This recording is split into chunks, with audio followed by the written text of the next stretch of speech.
Hello guys, അപ്പോൾ നമ്മൾ വയനാട് ചുരം കയറിക്കൊണ്ടിരിക്കുകയാണ് കേട്ടോ. അപ്പം ഒന്നാമത്തെ വളവ് കഴിഞ്ഞിട്ടുണ്ട്, ഹെയർ പിൻ വളവ് ഒന്ന് നമ്മൾ പിന്നിട്ടിരിക്കുന്നു. ഇനി 9 വളവ് കൂടിയുണ്ട്. കുറച്ച് ചരക്ക് വാഹനങ്ങളൊക്കെ റൈറ്റ് സൈഡിൽ കൂടി പോകുന്നുണ്ട്. ചെറിയ റോഡാണ് കേട്ടോ.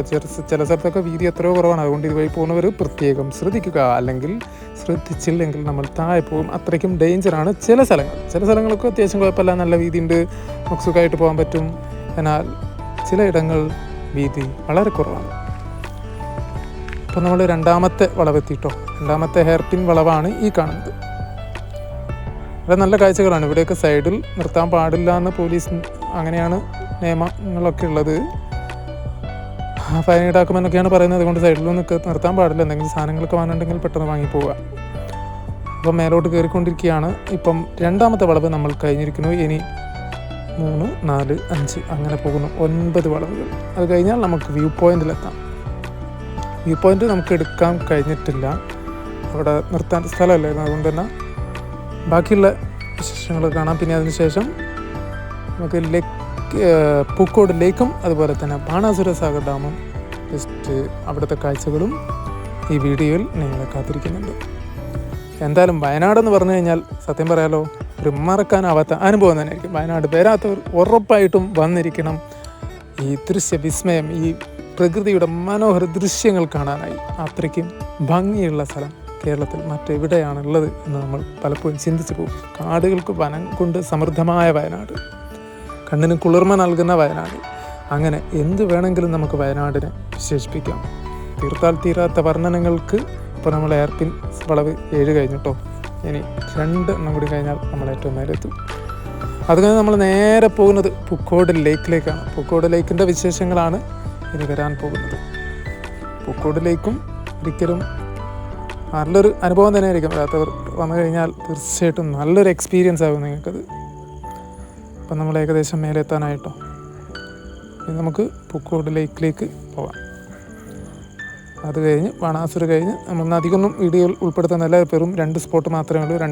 2 ടൂറിസ്റ്റ് പ്ലേസ് മാത്രമേ നമ്മൾ ഈ വീഡിയോയിൽ കാണിക്കുന്നുള്ളൂ. ബാക്കി വിശേഷങ്ങളൊക്കെ അടുത്ത വീഡിയോയിൽ വരുന്നതായിരിക്കും. പിന്നെ എല്ലാവരും സബ്സ്ക്രൈബ് ചെയ്യുക, ഷെയർ ചെയ്യുക, ലൈക്ക് ചെയ്യുക, കമൻറ്റ് ചെയ്യുക.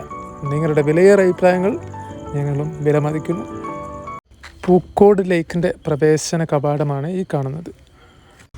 ഇപ്പോൾ നമ്മൾ പൂക്കോട് ലേക്കിനകത്തേക്ക് കയറിയിരിക്കുകയാണ്. 40 രൂപയാണ് മുതിർന്നവർക്ക് എൻട്രി ഫീ.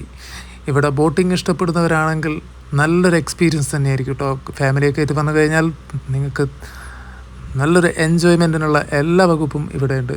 ഐസ്ക്രീം ഷോപ്പും അതുപോലെ തന്നെ ഉപ്പിലിട്ട മാങ്ങ ഉൾപ്പെടെ അങ്ങനെ എല്ലാ ഫുഡ് ഐറ്റംസും അവൈലബിളാണ്. ടേസ്റ്റി ആയിട്ടുള്ള ഫുഡ് ഐറ്റംസൊക്കെ അവൈലബിളാണ്. പിന്നെ കുട്ടികൾക്ക് ഊഞ്ഞാലാടാനുള്ള സൗകര്യങ്ങളുണ്ട്, ബാത്റൂം ഫെസിലിറ്റീസ് ഉണ്ട്. ഒന്നിനും ഒരു ബുദ്ധിമുട്ടുണ്ടാവില്ല. ലേക്കിനകത്ത് എല്ലാ സൗകര്യങ്ങളും ഉണ്ട്. വയനാടെന്ന് പറഞ്ഞു കഴിഞ്ഞാൽ ഒരു വർണ്ണവിസ്മയം തന്നെയാണ്. തീർച്ചയായിട്ടും വീക്കെൻഡൊക്കെ എൻജോയ് ചെയ്യാൻ നിങ്ങളൊരു സ്പോട്ട് തിരഞ്ഞെടുക്കുകയാണെങ്കിൽ മറക്കണ്ട, വയനാട് തന്നെ ചൂസ് ചെയ്തോളൂ. ഒരിക്കലും ക്യാഷ് നഷ്ടാവില്ല. പൈസയ്ക്കുള്ള മുതൽ വയനാട് വന്നു കഴിഞ്ഞാൽ ഉണ്ടാവും.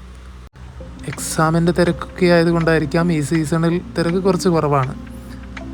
അതുകൊണ്ട് തന്നെ വന്നു കഴിഞ്ഞാൽ നിങ്ങൾക്ക് ഈസി ആയിട്ട് ടിക്കറ്റ് എടുക്കാനും അകത്ത് കയറാനും ബോട്ടിങ്ങൊക്കെ സൗകര്യത്തിൽ നടക്കും. ഈ ടൈമിൽ, ഈ മാർച്ച് മാസമൊക്കെ വലിയ തിരക്കൊന്നും ഉണ്ടാവില്ല. കുറേ പേരൊക്കെ നമുക്ക് കാണാം. ബോട്ടിങ്ങിൻ്റെ ദൃശ്യങ്ങളാണ് ഇപ്പോൾ നമ്മൾ കാണുന്നത്.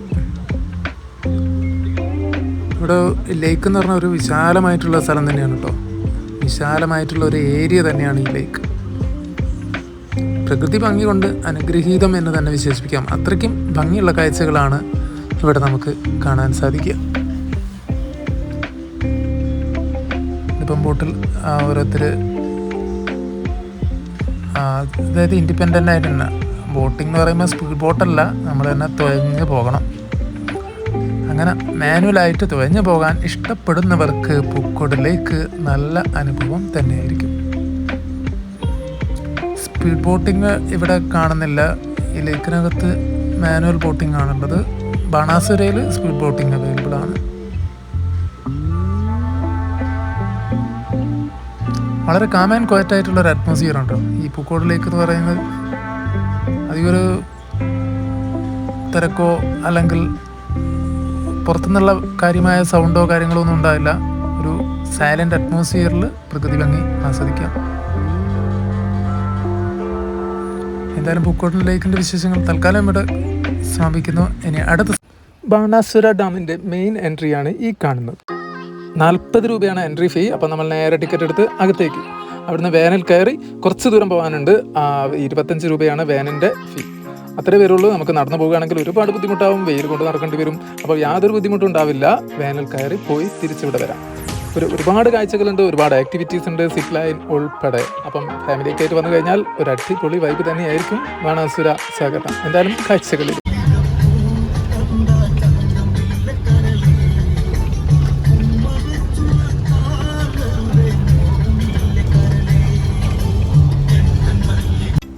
അങ്ങനെ നമ്മൾ ബാണാസുര ഡാമിനകത്ത് എത്തിയിരിക്കുകയാണ്. ഈ സ്ഥലം കാണുമ്പോൾ മഞ്ഞമ്മൽ ബോയ്സിലെ ഗുണ കേവിനോട് ആർക്കെങ്കിലും സാദൃശ്യം തോന്നിയിട്ടുണ്ടോ? തോന്നിയിട്ടുണ്ടെങ്കിൽ ഒന്ന് കമൻറ്റ് ചെയ്യണേ. ബാണാസുര ഡാമിൻ്റെ അകത്തെ ദൃശ്യങ്ങളാണ് ഇപ്പോൾ നമ്മൾ കണ്ടുകൊണ്ടിരിക്കുന്നത്. ഇവിടെ ഒത്തിരി ആക്ടിവിറ്റീസും അവൈലബിൾ ആണ്. സിപ്പ് ലൈൻ, സ്പീഡ് ബോട്ടിംഗ്, അങ്ങനെ നമുക്ക് എൻ്റർടൈൻമെൻറ്റിനുള്ള എല്ലാ വകുപ്പുകളും ഇവിടെയുണ്ട്. ഒരിക്കലും മിസ് ചെയ്യാൻ പാടില്ലാത്ത ഒരു സ്ഥലം തന്നെയാണ് കേട്ടോ ഇത്. തീർച്ചയായിട്ടും വീക്കെൻഡ് എൻജോയ് ചെയ്യുന്നവർ, ഒരു നല്ല യാത്ര ഇഷ്ടപ്പെടുന്നുണ്ടെങ്കിൽ തീർച്ചയായിട്ടും ഇവിടെ വന്നിരിക്കണം. ഈ കാണുന്ന ചെടികളും എല്ലാം വളരെ അട്രാക്റ്റീവായ രീതിയിലാണ് ഇവിടെ സെറ്റ് ചെയ്തിരിക്കുന്നത്. ഡാമിനകത്തെ ദൃശ്യങ്ങൾ എത്ര കണ്ടാലും മതി വരില്ല. ഫോട്ടോഷൂട്ടിനൊക്കെ പറ്റിയ സ്ഥലമാണ് കേട്ടോ. ഇതാണ് ബോട്ടിംഗ് കൗണ്ടർ. ഇവിടുന്ന് ടിക്കറ്റ് എടുത്താണ് സ്പീഡ് ബോട്ടിങ്ങിന് കയറേണ്ടത്. ഹലോ ഗൈസ്, അപ്പം വയനാട്ടിലെ കുറേ വിശേഷങ്ങളാണ് നമ്മൾ ഈ വീഡിയോയിൽ കണ്ടത്. എന്നാൽ കുറേ സ്ഥലങ്ങൾ നമുക്ക് പോകാൻ പറ്റിയില്ല. ജസ്റ്റ് ബാണാസുര, അതുപോലെ തന്നെ പൂക്കോട്, സ്പൈസസ് ഗാർഡൻ, അങ്ങനെ കുറച്ച് സ്ഥലങ്ങൾ മാത്രമേ നമ്മൾ പോയുള്ളൂ. എന്തായാലും വീഡിയോ ഇഷ്ടമായാൽ ഷെയർ ചെയ്യുക, ലൈക്ക് ചെയ്യുക, കമൻറ്റ് ചെയ്യുക, സബ്സ്ക്രൈബ് ചെയ്യുക.